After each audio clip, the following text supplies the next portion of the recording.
Good morning, good afternoon, good evening.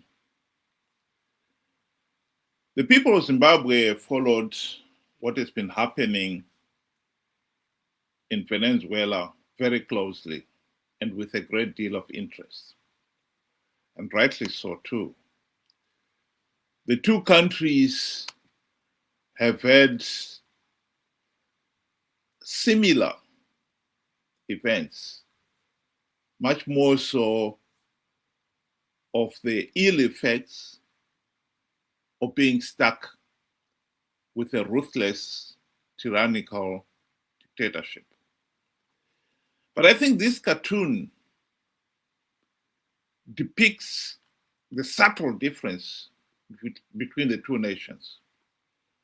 While many in Venezuela are celebrating that Maduro was booted out, their counterparts in Zimbabwe are up in arms that Maduro should not have been booted out.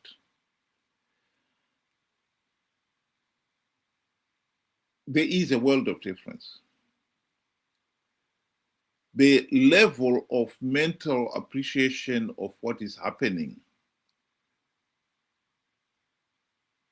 in the two countries are different.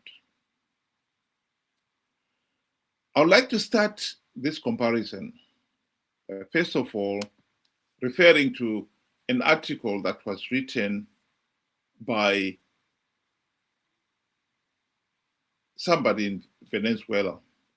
Sorry, he is a Venezuelan, but he's now been living out of the country for a long time. And in this article, he is, or she is, talking about why the people of Venezuela are actually celebrating that Maduro was put it out.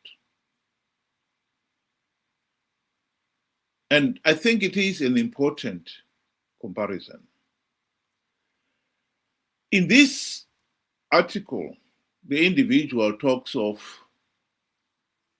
if you're American, you're curious why Trump's forced eviction of Maduro. Because some Americans, and rightly so, are saying what Trump did was unlawful. So why are the people in Venezuela themselves celebrating it? And he goes on to talk about some of the problems that Venezuela have faced. Under the Maduro Chávez dictatorship, the country has lost roughly 80% of its economy, he argues. And I think many Zimbabweans know exactly what the individual is talking about. Because Zimbabwe in 1980 and Zimbabwe now, they're two totally different countries. We had industries. Our towns and cities had thriving industries, making all manner of goods and products. But most of those industries have since closed down. If not completely, they've scaled down considerably. So that unemployment has soared to, in Zimbabwe, it has been 80% plus for the last 20 years. The individual is also talking about the hyperinflation. I think many of the people who were reading widely, they would have known how on many occasions Venezuela and Zimbabwe seems to be running a rat race of their own. Here is the individual is talking of how the prices did not only change year by year, but month by month, daily, and sometimes hourly. Zimbabweans will relate to that too. At the peak of our hyperinflation in 2008, Zimbabwe's inflation rate was a world record 500 billion%. The prices were changing. You pick up something on the shop floors, but the time you take it to the counter, they will tell you the price has changed. That's how quickly things were changing.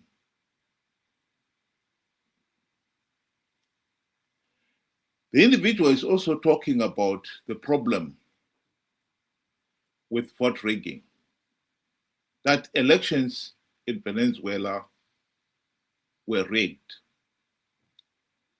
I think this is an issue that many Zimbabweans, again, would be familiar with. We all know what happened in Zimbabwe ever since the country set its independence in 1980. Zimbabwe has never held free, fair, and credible elections. That is the reality. We can talk of the 2008 elections. That was the nearest the country ever got to holding free, fair, and credible elections. And it was only because SADC had forced ZANU-PF to implement significant reforms to make those elections the nearest we ever got to free, fair, and credible elections. But when the regime realized they were losing the elections, they stepped in. Here is a description from Dr. Ibo Mandaza of the events of 2008. I also know that Mugabe conceded defeat on 2008. He found Mbeki and Obasanjo to concede defeat. I hope that Thabo Mbeki and Obasanjo will one day make that public. But one of them, I won't say which one, told me that Mugabe phoned them that Saturday night and said, look, I lost the election and I concede defeat. And I know that Mugabe stuck to his guns. I was prepared to go. His wife was since bags packed to go somewhere on the following day when Mnangagwa and Chiwenga approached him and said, you stay where you are. And then they contrived the runoff, sadly with the help of South Africa. And runoff took place, very violent. 360 people were killed. The South African, I came here as part of a delegation to Cape Town to see members of the ANC. I don't want to mention names, they're my friends. I saw them, and through them, a cabinet committee subcommittee of South African cabinet was set up on the Zimbabwe issue. It was on the basis of that cabinet committee that South Africa did not recognize the runoff. And indeed, it was the basis of that committee that Thabo sent the generals to South Africa, to Zimbabwe. I met them, and I was one of the few to have read the report, because I was flying to Joburg in the company of General Romano, who was a friend. He passed away, no? That's why, yeah. And I also took people who had lost their hands in the violence to the South African embassy in Harare. And Romano broke down in tears. How can a liberation movement treat these people like that? He was a broken man. So there's no doubt at all here in South Africa as to the brutality of the regime in Harare. So it amazes me, it angers me, in fact, when I hear the nonsense coming out of people like Mbalula's mouth. They know it. And the report has never been published, the general's report, to this day. That tells you.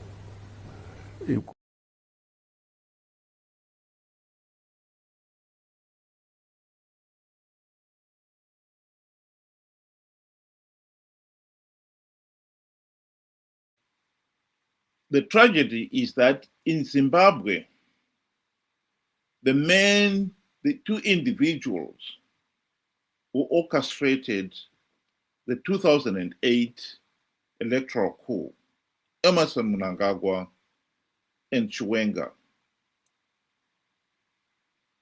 were never sent to prison. They should have gone to prison straight away for what they did.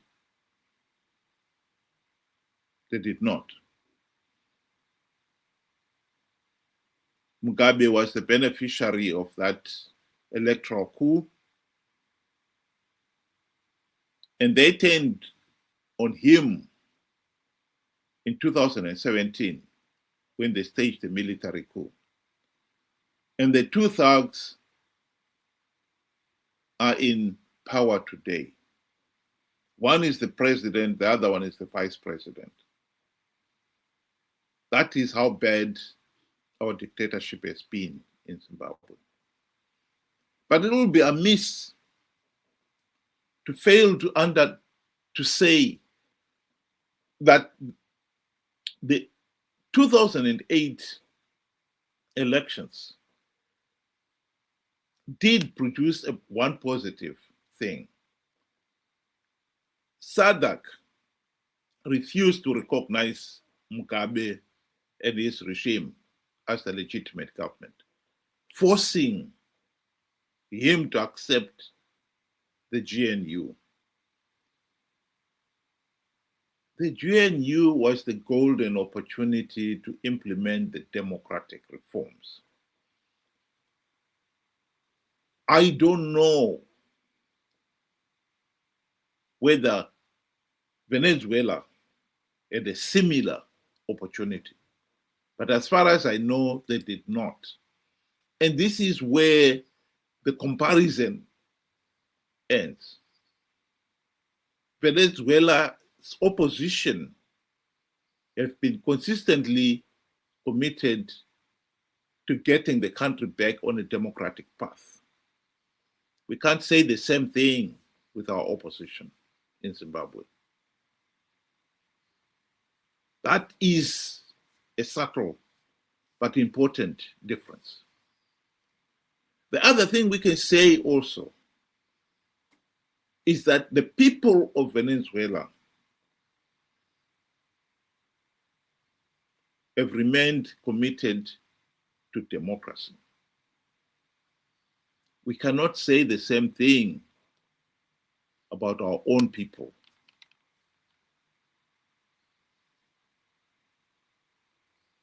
The one lot, the ZANU-PF diehards, they have remained committed to supporting ZANU-PF. And hence the reason why we have got the ZANU-PF youths demanding or enraged that Maduro was booted out. But we also have got to talk of the opposition supporters. Zimbabwe's opposition supporters are themselves responsible for keeping ZANU-PF in power, in the sense that they have continued to participate in flawed elections, even when the opposition leaders themselves have said and admitted that the election process was flawed. And they have admitted they've been participating in these flawed elections out of greed. There is no excuse whatsoever why the Zimbabwe electorate have failed to see the opposition leaders for who they really are: corrupt, incompetent, liars, and conmen. But that is the tragedy of Zimbabwe. We cannot keep on pretending that the opposition in Zimbabwe is still fighting in the people's corner. They are not. They have long ago stopped fighting in the people's corner. Why are we not accepting that reality? It beggars belief. We have millions who were called to participate in the 2023 elections. And even now, with the benefit of hindsight, many of them still refuse to accept that Chamisa lied to them. Ende patakasangana na Trump akatibvunza navakomana mari yamuri kuda kuti nyika ifambe imari. Serious questions were raised about your behaviour in Washington, D.C. You did see some senior people on Capitol Hill, some Congress people, but you also claimed that you'd seen Donald Trump. You claimed you had a conversation with him in which you said he asked you how much you needed to move the country forward. You told him $15 billion, and he said to you that he would provide the money if you won the election. That was not true, was it? Sangana na Trump akatibvunza navakomana mari yamuri kuda kuti nyika ifambe imari. It was not true that you'd seen Donald Trump and that Donald Trump indicated to you that he would provide, if you won the election, $15 billion. All those statements were said by other people, not what I said. Kasangana na Trump akatibvunza navakomana mari yamuri kuda kuti nyika ifambe imari. Well, no, because there is a video which shows you at a rally in January back home in Zimbabwe saying that Donald Trump had pretty much promised you $15 billion. To be clear, because some people in Zimbabwe are still confused, you're now telling me you did not meet Donald Trump. We did not.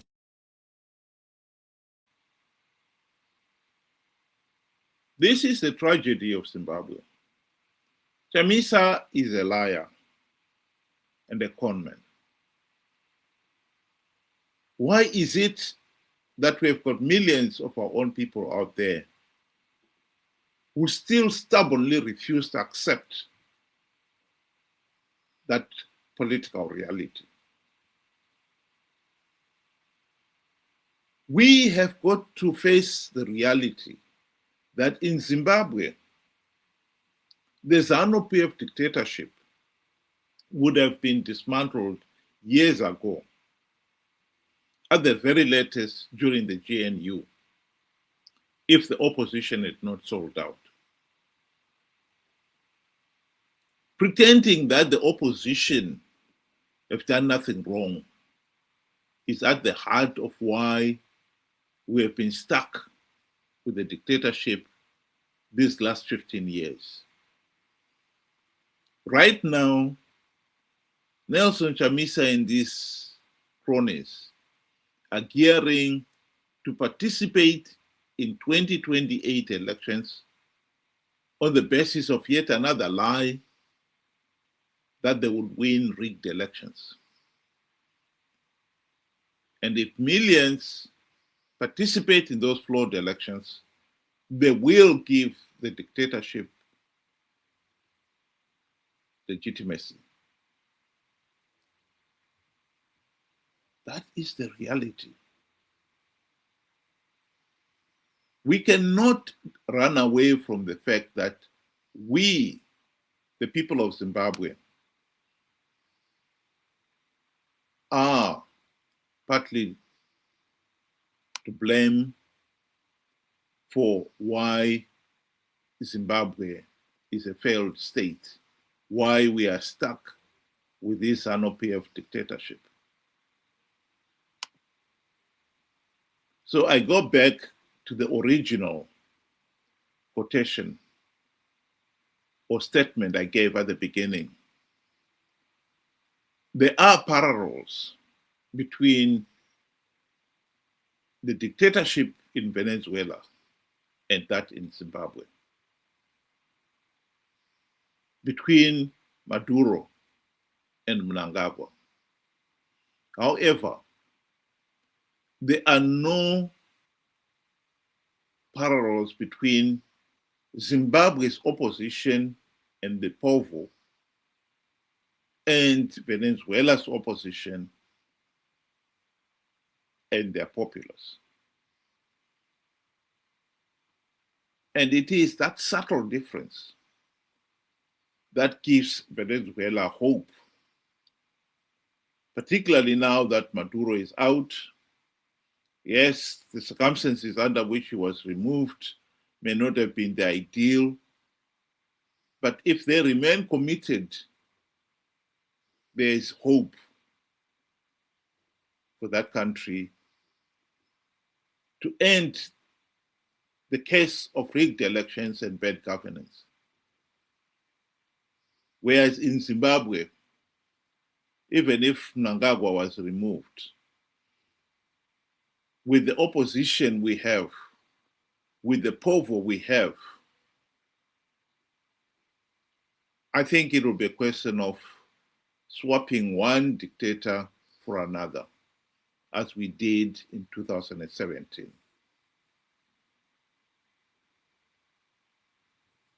I want to re-emphasize this point. For the last 15 years, Zimbabwe's corrupt, incompetent opposition and the naive and gullible millions of opposition supporters have played their part in keeping ZANU-PF in power. Think about it. Thank you very much. Have a good afternoon.